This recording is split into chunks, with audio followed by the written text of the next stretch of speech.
In 3 minuti il TG del quotidiano La Nazione Siciliana. Il G7 al sud, un successo dell'Italia e della Meloni. Malgrado i poco patriottici tentativi di svilire i risultati del G7 dei giorni scorsi in Puglia, questo si è rivelato un grande successo per il nostro Paese e per la Presidente del Consiglio.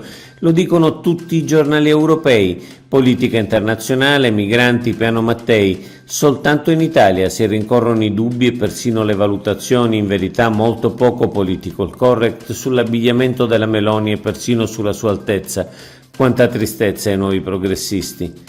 Conclusioni indagini per San Martino. I PM dell'inchiesta Pandora hanno notificato l'avviso di conclusione delle indagini preliminari, atto che anticipa la richiesta di rinvio a giudizio, ai 29 indagati, tra i quali il deputato regionale ed ex assessore all'agricoltura leghista Luca San Martino, il quale attende il prossimo 26 giugno la decisione del Tribunale del riesame sulla richiesta di revoca delle misure interdittive, decisione dalla quale dipendono le scelte della Lega sul rimpasto nella giunta Schifani. In giunta oggi la decisione sui manager ASP. Nel pomeriggio di oggi è convocata la giunta Schifani nella sua prima riunione dopo le europee. All'ordine del giorno anche la nomina dei 18 manager della sanità siciliana che finora hanno svolto le funzioni nella qualità di commissari straordinari. Chiusa questa partita si potrà cominciare a discutere delle altre nomine ASP riguardanti i direttori sanitari e amministrativi. Coldiretti, i ritardi della politica. In Sicilia al dramma della siccità che sta facendo strage di coltivazioni e di animali si aggiungono i ritardi della politica.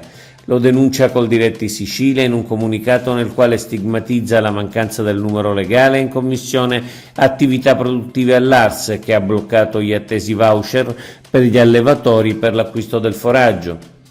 20 milioni emergenza siccità, ok alle spese da Roma. Via libera nazionale al piano di interventi da 20 milioni di euro per l'emergenza idrica in Sicilia.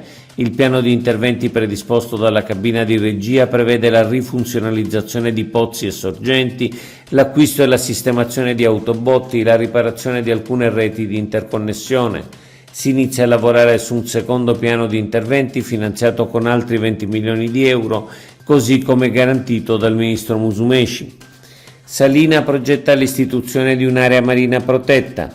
Nel corso di un convegno il vice sindaco di Malfa ha annunciato che il progetto dell'istituzione dell'area marina protetta di Salina, dopo l'approvazione dei 3 sindaci dell'isola, si trova ora al Ministero dell'Ambiente, che a breve dovrebbe incaricare l'ISPRA di effettuare gli studi sull'impatto sociale, economico e ambientale, un progetto condiviso con favore dai cittadini e soprattutto dai pescatori.